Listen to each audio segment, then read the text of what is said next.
Sorotan lain, Saudara, Polda Metro Jaya menghentikan penyidikan tersangka Rismon Sianipar dalam kasus tudingan ijazah palsu Joko Widodo. Penghentian penyidikan terhadap Rismon tersebut tidak menggugurkan status tersangka lainnya di persidangan.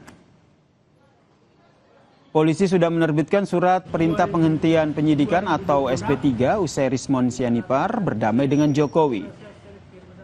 Iman menyatakan penghentian penyidikan terhadap Rismon tidak menggugurkan status tersangka lainnya di persidangan. Menurutnya, Rismon sudah menemui Joko Widodo di kediamannya di Solo pada 12 Maret 2026.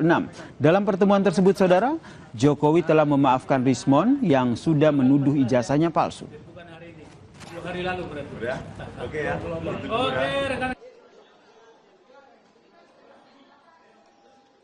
2000 Hari ini Direktorat Reserse Kriminal Umum Polda Metro Jaya telah menerbitkan surat perintah penghentian penyidikan atas permasalahan sebagaimana telah terjadi restoratif justice antara sebagian daripada para tersangka dengan pelapor.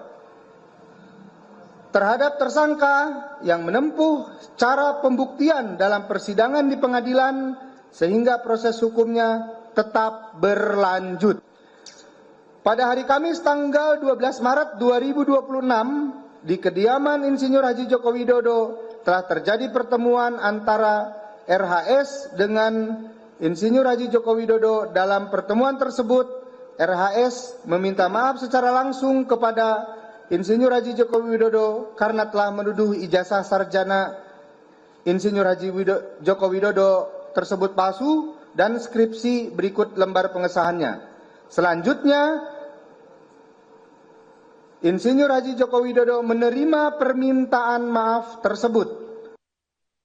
Sementara itu, Saudara, Tifauzia Tiasuma atau Dr. Tifa menuding penghentian penyidikan pada tersangka kasus fitnah ijazah Jokowi merupakan strategi yang dijalankan oleh Joko Widodo.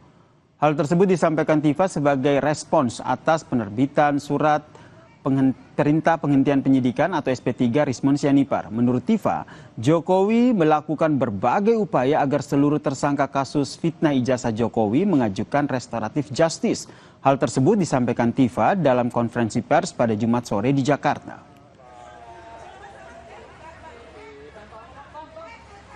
Sebagai sebuah gimmick gitu ya, atau sebuah offering ya kepada para tersangka ini agar mereka mau atau termasuk saya itu mau untuk mengajukan RJ. Itu adalah strategi dari Pak Joko Widodo untuk agar seluruh tersangka itu mengajukan RJ dan kemudian akan diberi SP3.